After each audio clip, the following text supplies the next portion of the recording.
Thank you, Professor Willis, for your excellent speech. Now is the time for me to make a short comment on your lecture, and then we will open up for open discussions.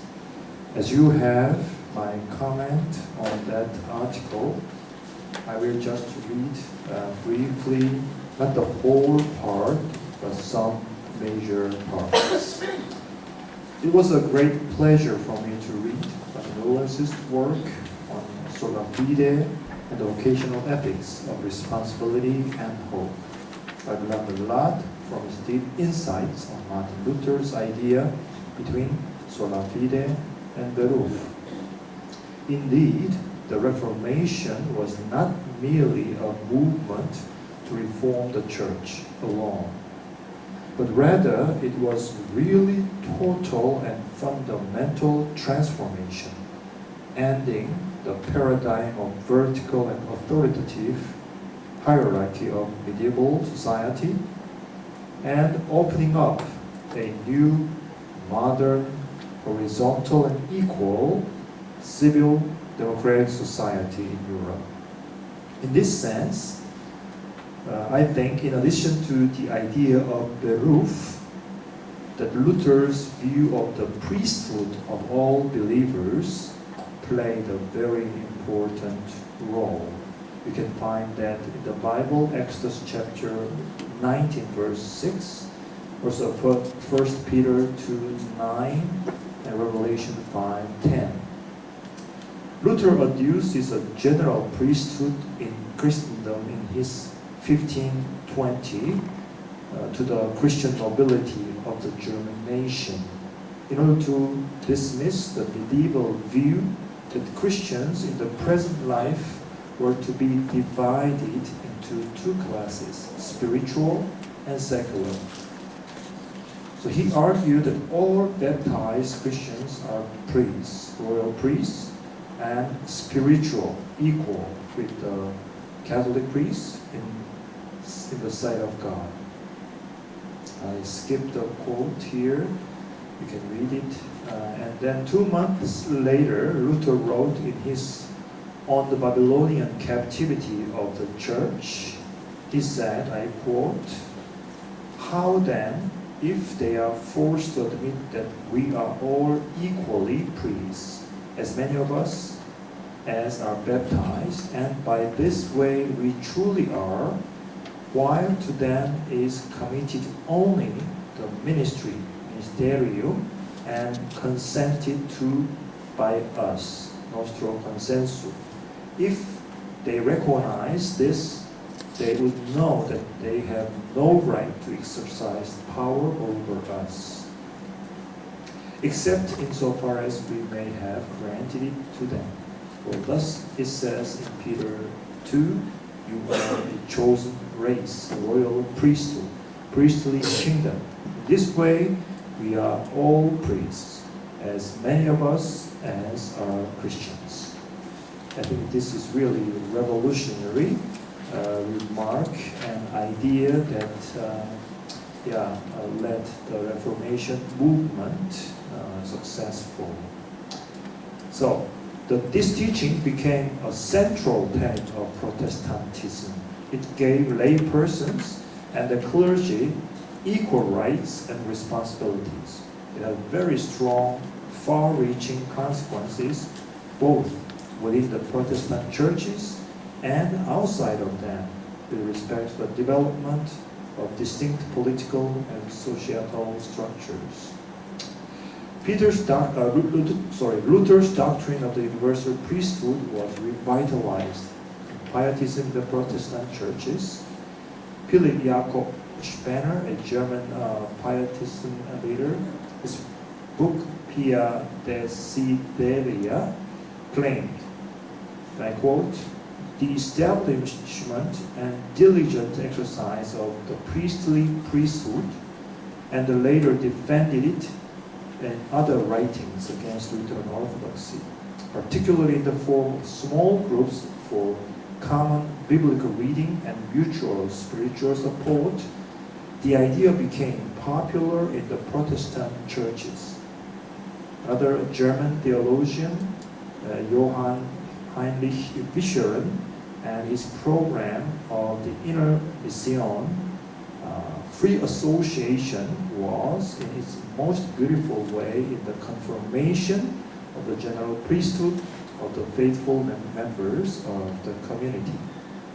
So I try to focus on this part of the article. I believe that this teaching should be emphasized and revitalized in Korea as well, because nowadays I see in some Protestant churches, pastors are again separated from the laity and regarded as a special group of people.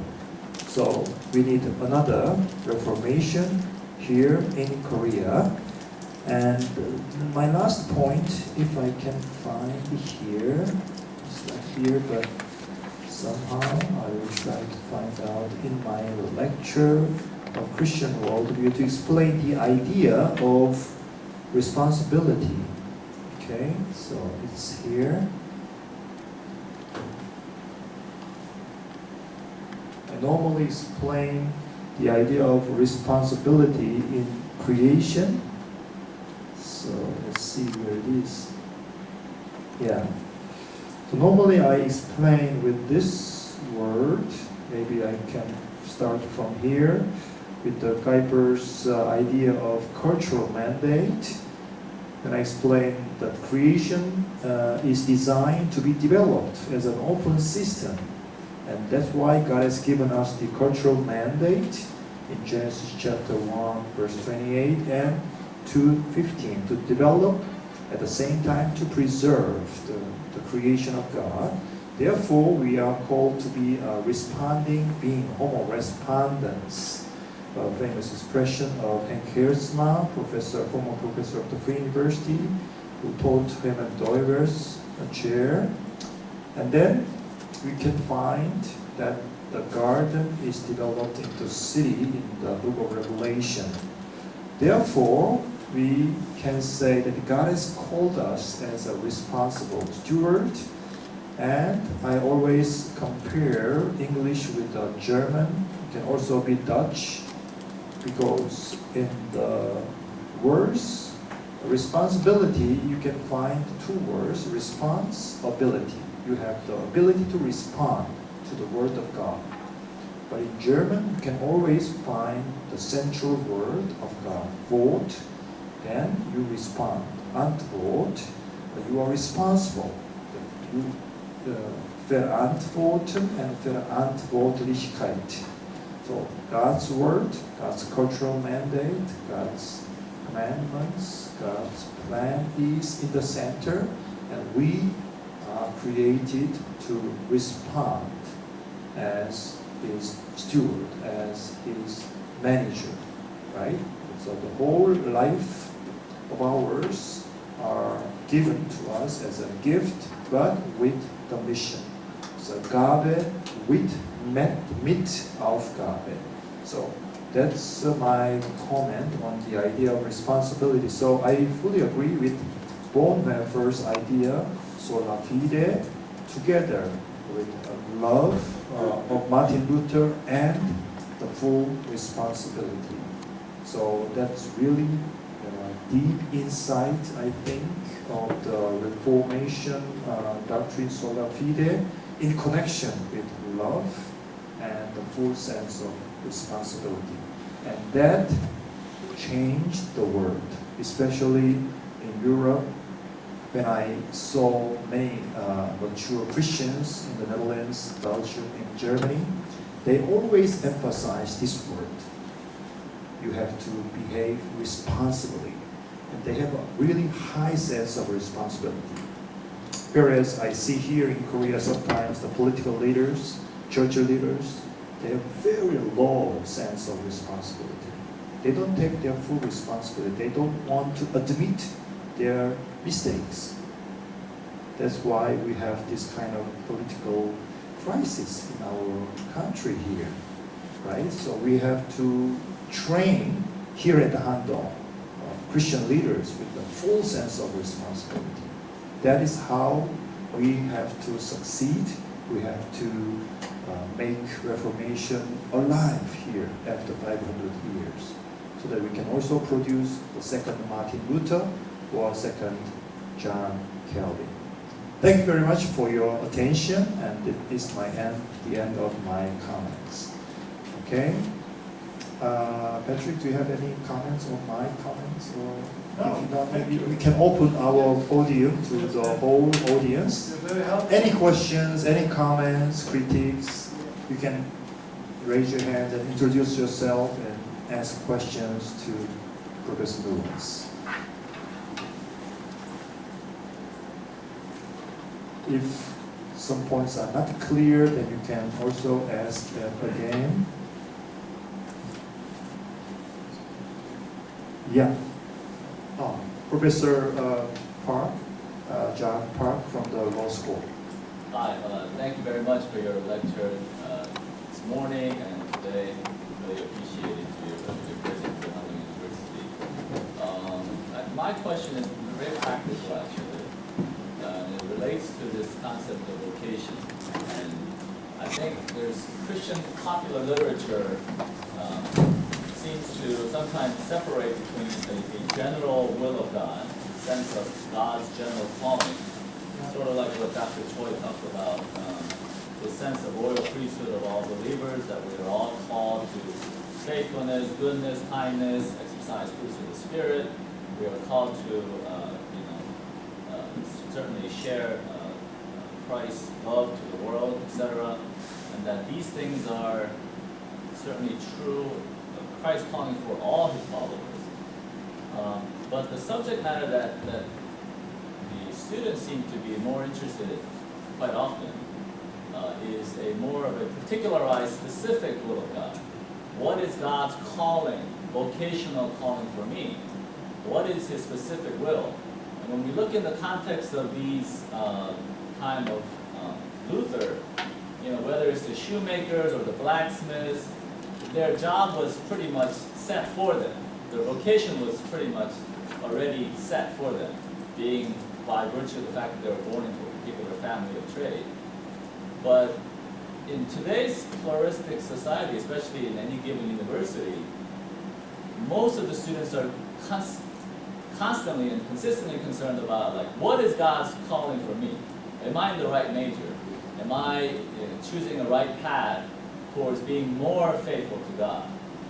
So I'm just curious as to what your thoughts may be on practically guiding students through that process. Yes, I believe that it is more important to be faithful in the general sense of Christ's calling as an overall calling for all believers in Christ, but at the same time, there is a place where we are to try to discern our gifts and talents and try to be obedient and be good in that particularized calling. How can students better discern God's particularized calling? I'm very thankful for this practical question and concrete question. You're right, this is what we often need also in our spiritual life and devotion. And I don't think Luther himself is so helpful here directly. Of course, his own biography and decisions he took himself can be helpful, but theologically maybe less. More interesting I find there is Bonhoeffer's ideas, where of course as a student and when you see your future in front of you, you think by nature in potentialities. And you have to make choices, and the one choice is against the other, so it's very hard to decide. Now what is very Bonhoefferian is to say, what is my situation? Where am I? So calling is not only calling from vertically from God, but it is almost existential. You're thrown into something. You happen to be someone who speaks Mandarin, Chinese, or you happen to be someone who is born there or this. And so what is God expecting from you in your very particular personality and network and context you have? And to make it very personal, I'm a Belgian, born in Louvain, in that city. I never moved my whole life. And I'm an academician, I travel a lot. So I had opportunities at other universities for my career, and often almost decided to go.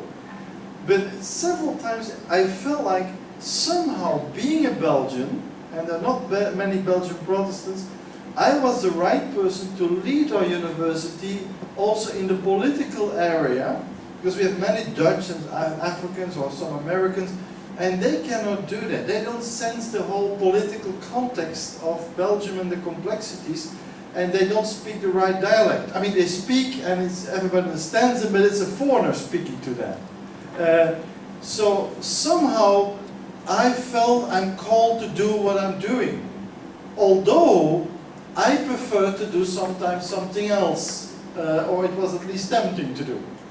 So calling is much more in Bonhoeffer's thinking and in his own personal life, tragic sometimes and very situational. And I think it's good that students ask that question. I think if we just make the big step like some theologians do, there's only a general will of God and it's up to you to find your way, we will lose an important spiritual dimension in our prayer life. And I think it's very good to pray this through, to look for this and to try to understand God's voice, although it's your understanding and you can be mistaken. So be very careful. I've also had students, they were called to be a pastor, but they were not able to do theology well, and they said to me, Professor, sorry for you, but I'm called to be a pastor, but I cannot study Greek or Hebrew. I said, that's okay. I'm not judging your calling, I just know that you cannot study Greek and Hebrew. So it's very delicate sometimes, and law is the same. I'm called to be a lawyer, but I flunk all my exams. Yeah, maybe you're not called to be a lawyer. So it's very realistic in Luther's, in Bonhoeffer's thinking. Yeah. I'm reminded of Paul's admonition to the church in Ephesus chapter 5. He said, be very careful and try to understand what the will of God in your life. So I think students have to be very careful. They have to pray, they have to check, they have to try, making sometimes mistakes to find out their way for the future. Yes. Okay, other questions or comments? Maybe I just want to add one thing on this. It's so important for students. I don't want to discourage you, but it will only get worse in your life when you have a family. So now sometimes you have an individual situation, but there will be a next step sometimes in your life, in that you think, am I called to do this, but what does it mean for my children? What does it mean for my wife or my husband? And that makes it, so it is a part of the path, travel the road. And what I like about this, it's about the spirituality of traveling, and it's a, excuse me I'm saying it that way, a very un-American quote. I tell you why. It says it has a goal, it doesn't say exactly how that road looks like. Step 1, step 2, step 3. If you follow those 4 steps, then you discover the will of God. There's kind of a vagueness in that road, but you're a traveler. And that makes, that's spiritual life. That's living with God and taking responsibility, not only for yourself, but for your family, for your children, and maybe grandchildren. So it's really important. Thank you, Professor Kuiper Lee. He was the main speaker at the last summer of our Christian philosophy conference. Yes. Very thankful to you. There's a fascinating. I'm amazed by your way of living. You start from Kolloquium, and then you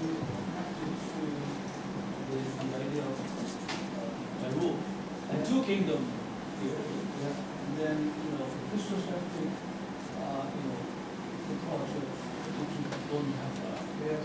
in Gaza and Iran there. Yeah. You know, so far, I follow you very much. But in this last part, you connect that with the kind of critique on the image of doing motive. Yeah. You know, but that, you know, specific, you know, linkage, Yeah. I think it's not so much persuasive than the other part. Yeah. And a book reminds us, in my mind, Yeah. it's it's just Libra that responds to itself. Yes. Actually, my remember, you know, it almost the last chapter, last page Yeah. of Richard Niebuhr's book. Yeah. It says almost same message. Thank you, colleague. This is what good scholars do. I mean, and he's very kind to me. He criticizes, there you go, but here your reasoning is kind of sloppy, and you go, I agree. I think that's why it's not published yet. I think you have a good point there, and it comes from my idea that when I speak about hope in Europe, it's always Moltmann, and I want to keep it in ethics of responsibility. I think your reference to Niebuhr makes sense. I have the book too. I read it even some time ago, and I will look at it again and see. I make there a kind of a jump that is unnatural. I follow your critique, and I'm very thankful for that. And I will look into Niebuhr, and I will move maybe Moltmann to a footnote. Thank you. Okay, this lecture is not an easy lecture for students, I understand, but it's really deep, so you can learn a lot. You have to digest, it takes some time, I guess, but you can raise any questions for the students. David? My questions are not at the level of any of these professors, so, well, to offer myself as a tribute as a student, so I did a little tiny bit of research about you, Professor, and I saw that you were leading in trainings with leadership, innovation, spirituality, which is quite similar to what our Professor John Choi is also doing, which is business culture, spirituality, very similar. But I was very curious about, I see like the leadership aspect, and it's very much revolutionized in the 21st century, how that is like the main focus in any kind of business culture. But how does innovation be implemented in a Christian business ethic? Like you've mentioned a lot about being a steward of God, but how does innovation be like correlated to this idea of Christian ethics? Okay, by the way, he was a student of University of Ghent in München. So he's from Belgium, so I mentioned that. Yeah, wonderful. Well, it's really a tribute to the students. This is not a simple question. This is a very good question. I think maybe that's why I want to add this hope element and bring that in. The ethics of responsibility tends to be, or has the danger to be kind of protective, to be keeping a shopkeeper, keeping the things as they are in order, not be too creative. Where bringing hope, and I'm a lot in the research on hope, that's another lecture, but what hope means in economics and business has a very strong innovative element as the art of potentiality. Now, that's why I wanted to expand the idea of responsibility in leadership. Because if you bring leadership and responsibility together, you can end up with kind of a system or model that doesn't really bring innovation. Because you feel responsible, and we're all responsible, and you don't take any risks. So the risk taking, also in Luther's, in Bonhoeffer's thinking, you can make really serious mistakes. In his responsibility ethics, the cross of Christ means that you will make mistakes, and that you will sin, and that you will fail, and that you will be forgiven. That's very Bonhoefferian. So that creates, I think, a context of innovation and mistakes. There's no scientific innovation or technological innovation without its problems and mistakes. So responsibility should not be something that is really tempering innovation, but really creating a context of innovative thinking through the idea of hope. Why hope? Because it's an art of potentiality, and it is crisis-driven. You only hope for things when they're not as they should be. When they are as they are, if they're fine, you don't hope for it. In paradise, there's no hope. There's paradise.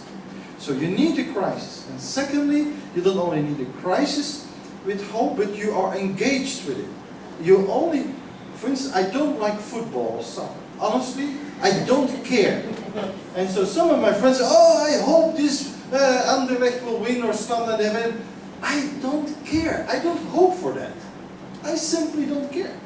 But the other things I really do care about and I hope for. So innovation should be driven by this type of personal engagement with things. And look at all the great innovations you can, all of them in technology and in science, there was this kind of personal engagement and a difficulty that created this process of innovation. And that's a kind of a culture of hope I wanted to see as a part of responsibility. But that's almost another topic I'm getting into now. Thank you. Okay. Other questions? Unless you have any. I have one question to you.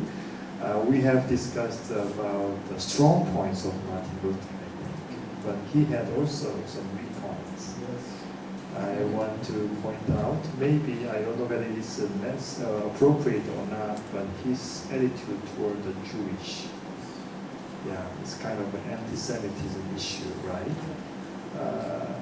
Some are very critical about that, and I just want to know your opinion, your understanding of that aspect of Martin Luther.